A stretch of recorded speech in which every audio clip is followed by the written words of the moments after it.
Hey guys, and welcome back again.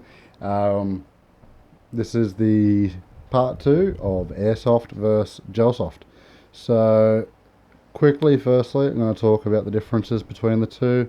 Um, actually, that's pretty much going to be the whole video, and I'll try and keep it as quick um, and to the point as I can, because this is going to be unedited raw footage, and I know a lot of people don't like that unless it's really quick and to the point. I just don't have the editing software just yet, guys, so if you can bear with me until I do get it, that would be awesome. But anyways, let's jump straight into it. So the differences between the two, airsoft versus gelsoft. So airsoft rifles use compressed air and shooting around that 350 feet per second mark. Upgraded blasters obviously can shoot a lot higher than this. When saying a lot, it might only be 400 or 450 or 500, but I'm not entirely sure where 500 FPS is actually going to come into play in airsoft games.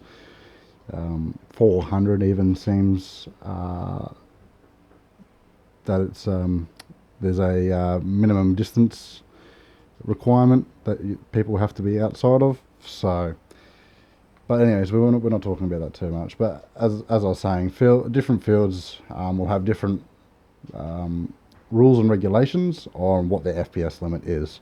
So if a field does have 500 FPS limit, then go take your 500 FPS blasters out there and have fun.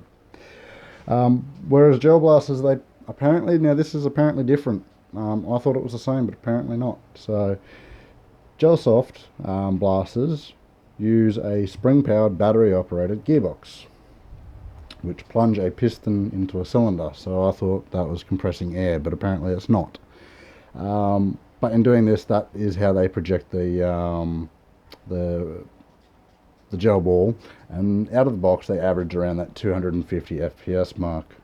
Now upgraded blasters can get much higher. You can even get up to 350 FPS. You can get up to 400 FPS if you really want to. But unless you grate your balls, so you regulate them and actually measure each gel ball through a measuring mechanism that you'll have, obviously by hand is going to be a bit ridiculous, and they'll probably dehydrate by the time you get to the next ones, or to the next lot anyways. You're going to sacrifice your accuracy unless you're doing both. So unless you're upgrading it to have accuracy and perform at a higher FPS rating, you're still going to end up with groupings. You're not going to be pinpoint accurate. Airsoft rifles and BBs are pinpoint accurate compared to a gel blaster, and then once again they're not accurate compared to a real firearm. So that's what you got to think about, is the level of accuracies. You can get them to small groupings and to be fairly accurate, but compared to an airsoft rifle where they can shoot almost 100 meters and hit somebody in the head within 5 shots or less, it's pretty accurate. And with a gel ball you'd be lucky to hit somebody in the head from 100 meters away at all. It would be lucky to get your gel ball to reach that far. Anyways, side note, apparently gelsoft and airsoft rifles, out of the box comparisons for joules are roughly the same. I would say your average airsoft rifle would be hitting at a 1.0 joule mark, and same for good quality or upgraded gel blasters, but I'm not entirely sure. There's thousands of airsoft rifles out there, but there's only about hundreds of gelsoft markers, so there's a big difference in the variety that we have as well. Shooting distances, so for airsoft it's roughly that 40 meter mark to that 70 meter mark, about 40 to 70 meters, which isn't too far off yards either. I think it's which says 47 to 73 yards, but with airsoft that is also with accuracy. Now depending on the airsoft marker you have, whether or not it's upgraded is going to depend on depend on the distance that you're going to achieve with handguns throughout the range to snipers. So if you're going to try and compare a handgun to a sniper rifle and the distance that either can shoot, and you're backing the handgun, you're going to be very disappointed. And same to be said about the comparing out of the box markers compared to an upgraded marker. Upgraded done especially by Umbrella Armories. I've heard a lot of YouTubers, famous YouTubers such as Dutch the Hooligan, Jet Desert Fox, and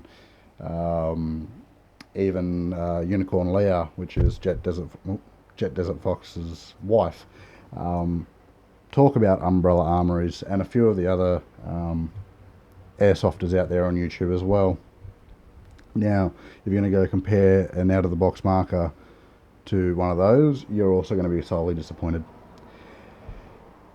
When it comes to shooting distances, accuracy, reliability, all that sort of stuff, but I was mainly talking about accuracy for the meantime. Gelsoft blasters will shoot about 20 meters, or a little more than 21 yards, or if feet is your preferred measurement, 66 feet roughly, with a smallish grouping. So with an airsoft rifle, you could probably hit my finger from 20 meters away every time, without fail. But with a gel blaster, you're going to be shooting, a grouping bigger than my head. So roughly about maybe a foot in diameter, 30 centimeters, or what have you. So yeah, gel blasters are just nowhere near the same accuracy. But if you want to compare the accuracy between a handgun and a sniper rifle in gelsoft, well then guess what? You're going to get roughly the same accuracy. They all shoot roughly 20 meters. You'll get outgunned and outperformed by a good AEG gel blaster. Even though I think AEG stands for Airsoft Electric, I don't know what it stands. Anyway, it's not the point. So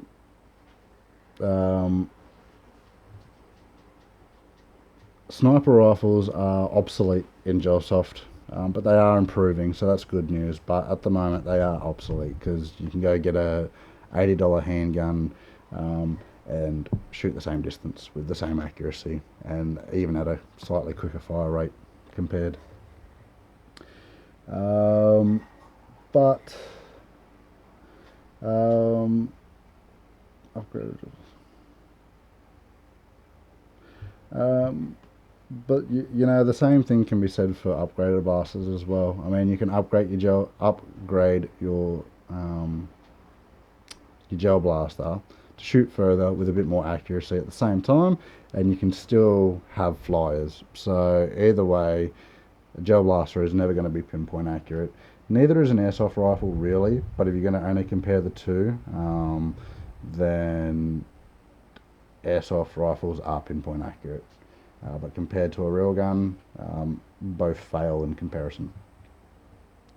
Now quickly, just some of the cost, the differences, which there isn't any apparently. I mean, there is, but there isn't. So in the economical side of things, from Australia to America, just Australia to America is what I'm comparing here anyways.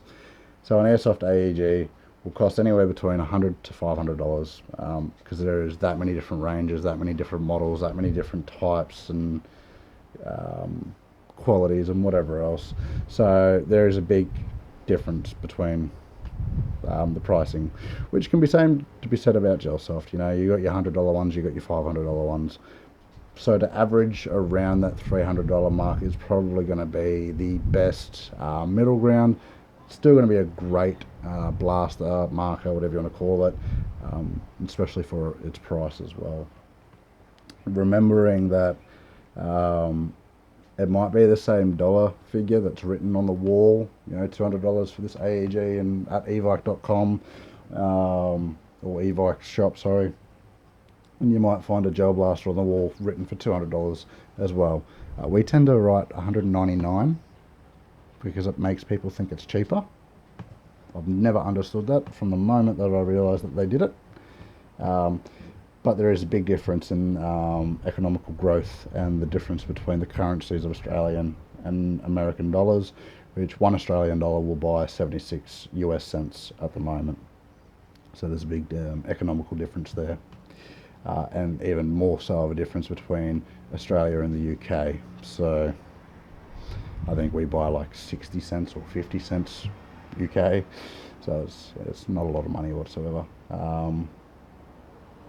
To say, yeah, we went over there with 20 grand Australian, would be there with 10 grand in the UK. So I don't know how expensive it is over there and whatnot, but kind of sucks. Anyways, so that's pretty much it. I did want to compare popularity, but I couldn't find any real statistics, and it's kind of hard to find statistics on something such as Airsoft and gelsoft. I do know that there's a petition being signed for Airsoft to become legal in Australia one day, so hopefully that is underway. Western Australia Liberals have been fighting the last couple of years to try and legalise Airsoft in WA. If they do succeed in doing that, then it will only be a short time after. Within a couple of years, I'd imagine that Airsoft would become legalised in the rest of the states. Surely one by one they would legalise it, which would be awesome because I could actually get into Airsoft and not talk about gel blasters that are far inferior. But anyways, I love the sport. I love the whole aura of it. Besides the accuracy and the modability comparisons, it's still very much so the same sport. We both still have the same idea of a hobby, but there's just those few differences where Australia once again decides to take the fun out of it. But we're still making it fun, still making it a great sport. Anyways, guys, I know it's probably a bit longer than usual, or it might be around the same sort of time for a video, but longer than I intended for this video. So thanks again for watching. If you liked it, and if you can bear with me until I do get the editing software, please consider subscribing, liking, and hitting the notification bell. Anyways, guys, I'll see you in the next video. Stay safe.